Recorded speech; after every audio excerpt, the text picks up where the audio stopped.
Yeah, I think it's important that Americans realize this can happen here, that this is something that has happened in countries all over the world, and we're not immune. Trump has laid out his intentions very clearly throughout his campaign. His slogan might have been America first, which of course is a throwback to fascism, but it's really America last. And who comes first is Trump and his family.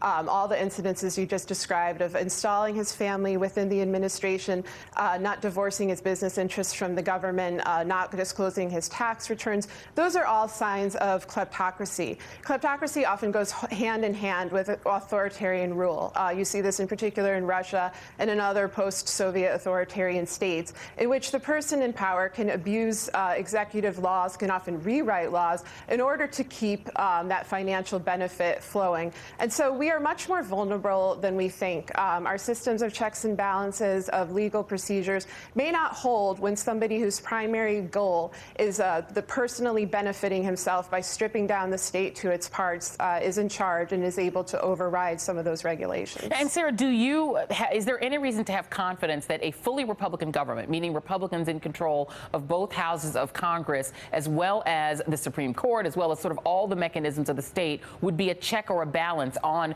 that kind of kleptocratic impulse?